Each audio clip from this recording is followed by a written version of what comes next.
Phone tapping కేసులో విచారణ పూర్తయిన తరువాత తెలంగాణ భవన్లో మాజీ మంత్రి కేటీఆర్ మాట్లాడిన తీరిది. విచారణకు పూర్తిగా సహకరించా, అడిగిందే మళ్లీ అడిగారు తప్ప అందులో విషయం లేదు అంటూ కొట్టిపారేశారు. మా పార్టీ నేతల వ్యక్తిత్వ హననానికి బాధ్యులు ఎవరు అంటూ వారిని అడిగాను, దానికి వారు సమాధానం చెప్పలేదు అన్నారు కేటీఆర్. ఇక లీకులతో మాకు సంబంధం లేదని అధికారులే చెప్పారు అని కేటీఆర్ చెప్తూ ఉన్నారు. ఇక హీరోయిన్ల చుట్టూ జరుగుతున్న ప్రచారం నిజం కాదనే పోలీసులే చెప్పారు అన్నారు కేటీఆర్.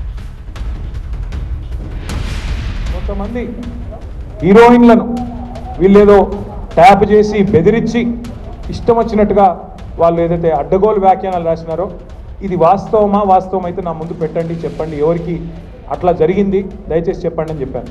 అనగానే అక్కడున్న అధికారి గారు లేదండి అది కరెక్ట్ కాదు, మేము ఆల్రెడీ మీడియాకి చెప్పాం కదా అన్నారు.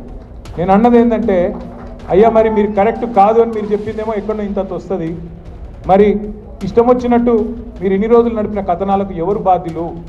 మా కుటుంబాలకు మాకు కలిగిన క్షోభకు మా వ్యక్తిత్వ హననానికి ఎవరు బాధ్యులు? ఈ లీకులు మీరు నిరోధించలేరని అడిగిన. ఇవి డైవర్షన్ పాలిటిక్స్ తప్ప మరేమీ కాదన్నారు కేటీఆర్. పారిశ్రామికవేత్తకు గన్ పెడితే దానిపై సెట్ ఎందుకు వేయరు అని ప్రశ్నించారు. సీఎం మంత్రుల సన్నిహితులు దోపిడీకి పాల్పడుతూ ఉంటే ఎందుకు సెట్ వేయరు అని ప్రశ్నించారు కేటీఆర్. న్యాయం ధర్మం అందరికీ ఒకేలా ఉండాలి అన్నారు కేటీఆర్.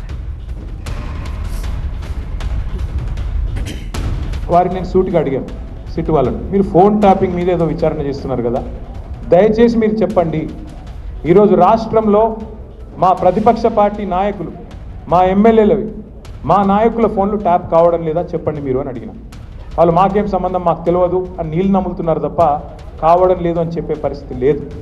రెండవది నేను అడిగాను, ఒక మంత్రి గారు స్వయంగా నా ఫోన్ ట్యాప్ అవుతుంది, నేను మీతో మాట్లాడలేను అని జర్నలిస్టులకు చెప్పుకునే దుస్థితి ఈరోజు ఈ రాష్ట్రంలో ఉన్నదా లేదా మీరు చెప్పండి అని అడిగిన. దానికి కూడా సమాధానం చెప్పరు. అది కాదు ఇది కాదని తప్పించుకునే ప్రయత్నం తప్ప వారు మాత్రం సూటిగా సమాధానం చెప్పలేదు.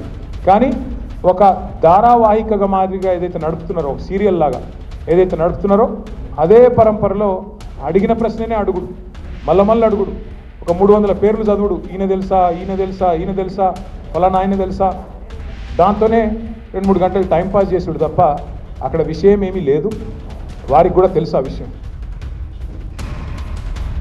ఆయన ఎవరినో కూర్చోబెట్టి నాతో కలిపి విచారించినట్టు, ఆయన ఎవరు రాని కూడా రాలేదు మీరు చెప్పేట, ఆయన ఆడ లేని కూడా లేడు, ఎవరిని కూర్చోబెట్టలే అదే అంటున్నా, ఎవరు మనిషి లేడు ఆడెవరు లేడు. మరి అందుకే అంటున్నా మీరు మీడియా వాళ్ళు కూడా చూసుకోవాలి, ఎవరితోనో కలిసి కూర్చోబెట్టి నన్ను విచారించినట్ట, పురుగు కూడా లేడు, ఆ పోలీసు వాళ్ళు నేను తప్ప ఆడెవడు లేడు.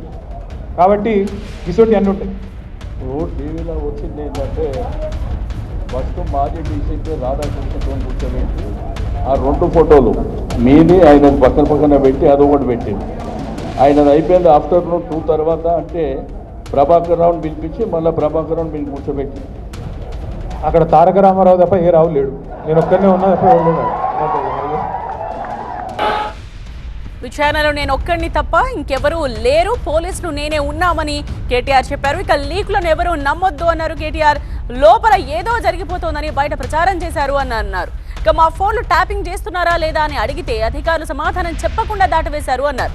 అడిగిన ప్రశ్నలనే మళ్లీ అడిగి టైం పాస్ చేశారు అన్నారు.